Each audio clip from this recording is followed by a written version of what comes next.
Hey guys, Dr. Bodle here. I hope you're having a great week. Mine is going pretty well, and I appreciate you joining me today. Now, if you've been following my content for a while, you'll know that I think that one of the biggest parts of the body that can be impacted by thyroid changes is our brain.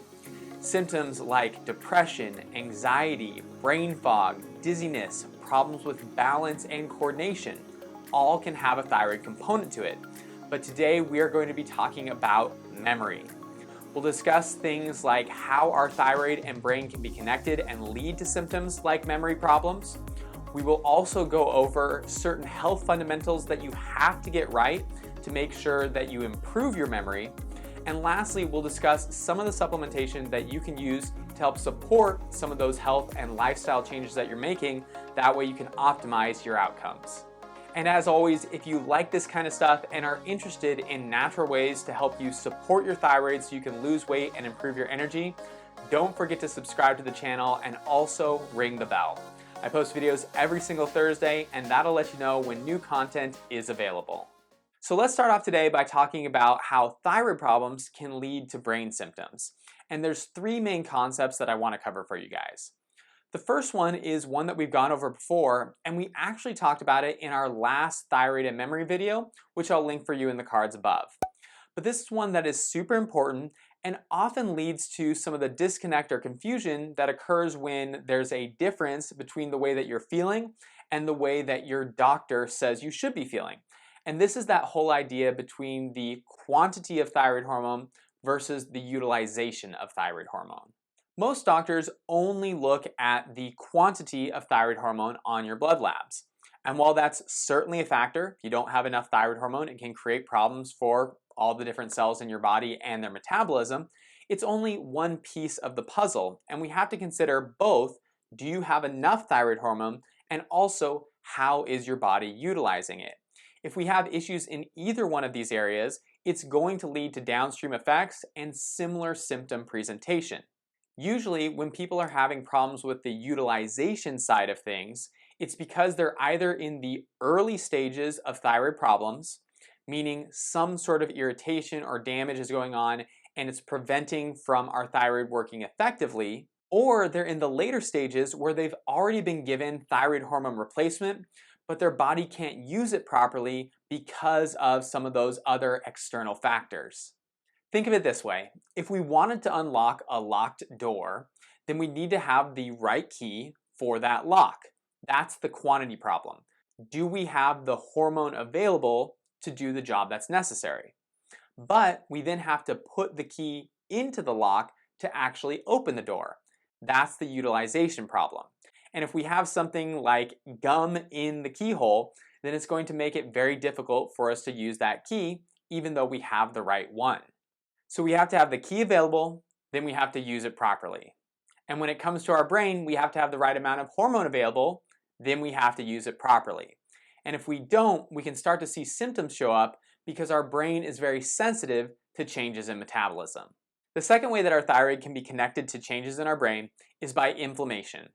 When our thyroid isn't working well, then the systems in our body that help us to manage our inflammatory load also become inefficient. And I've used this example before, but I think a great way to think about it is if we've ever had a concussion or if you've ever gotten sick and had the flu, then you'll know that those increased levels of inflammation, which can affect the brain, can lead to you just not feeling like yourself and having a little bit of issue with the way that your brain is working. One of the parts of the brain that really takes a hit when our body is inflamed is our medial temporal lobe, which is where our hippocampus lives. Now, many of you probably know that our hippocampus is involved in short-term memory function, and if we start having problems in this area, we can see issues with walking into the room and forgetting what you were planning on doing. If you're at work, maybe you have a difficult time transferring information like email addresses or phone numbers, or you might find yourself getting lost in the middle of a conversation and forgetting what the question was that someone asked you. Lastly, our thyroid can impair brain function indirectly via autoimmune mechanisms. One of the most common causes of thyroid problems is Hashimoto's hypothyroidism, which is an autoimmune condition that targets our thyroid gland and enzymes.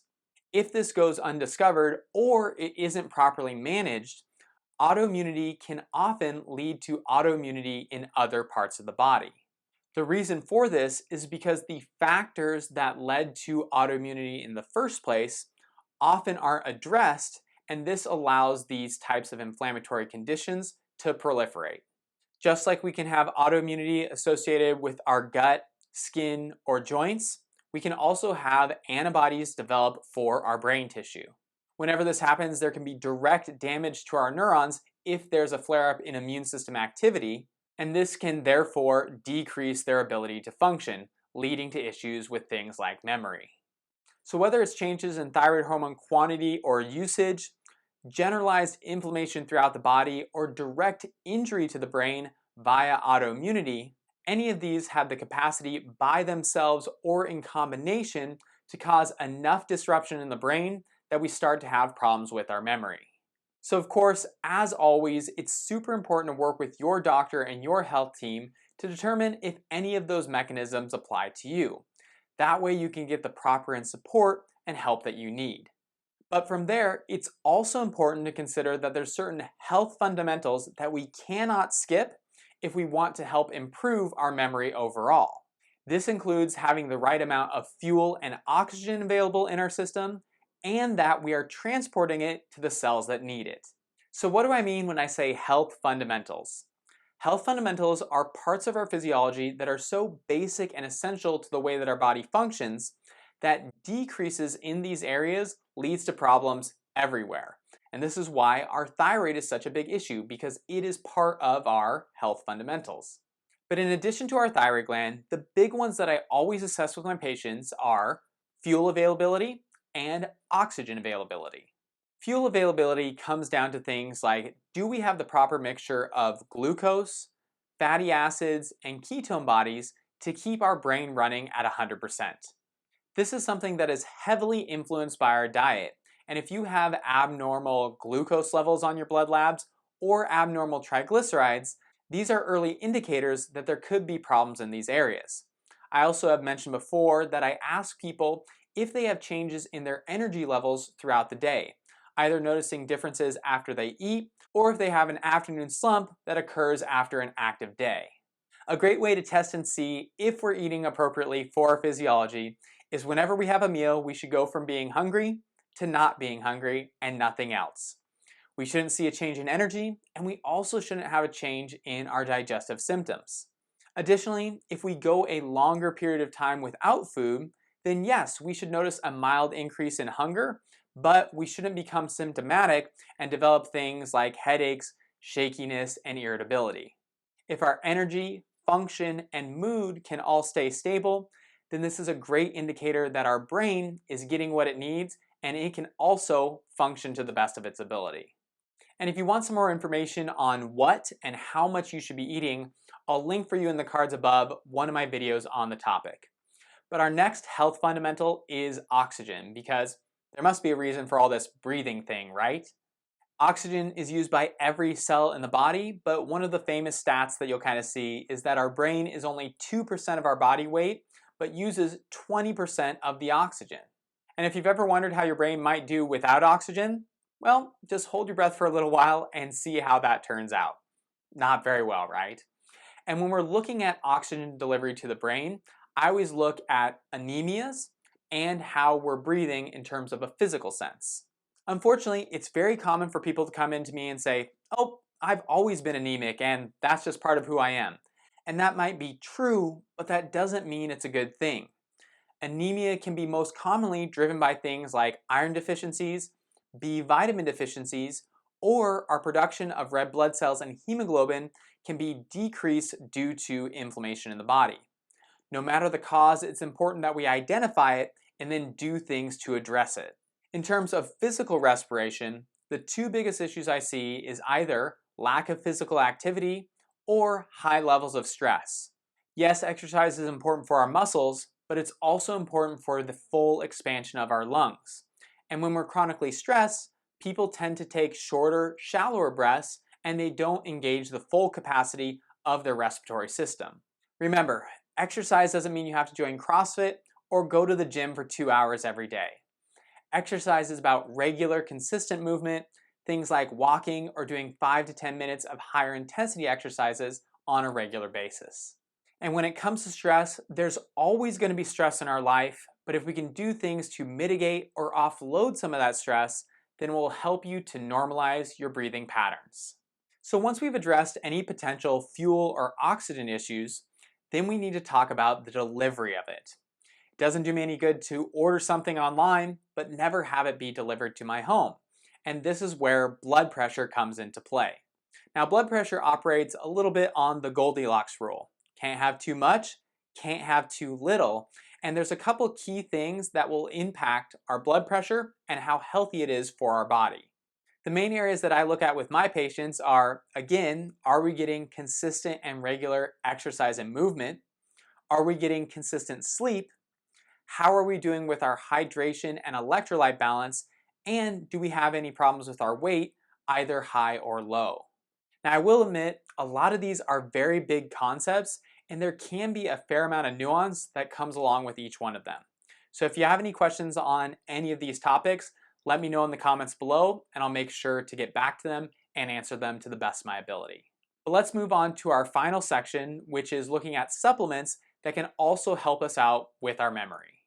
Now, of course, as with any chronic health condition, there's a million supplements out there for our brain and for helping with memory. But the most important thing is finding the ones that are well researched and the ones that are effective for improving how you feel. So be aware that there will be a little trial and error with any type of supplemental approach, and that's okay.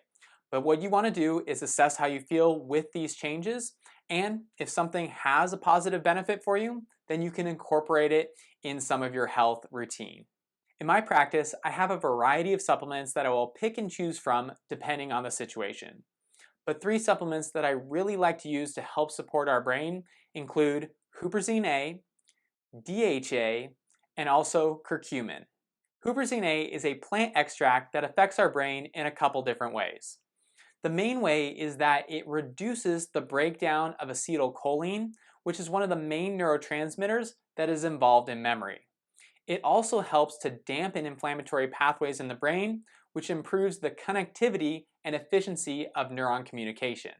Huperzine A tends to be well tolerated, and I like to start off with 200 micrograms and increasing by units of 200 micrograms depending on the need.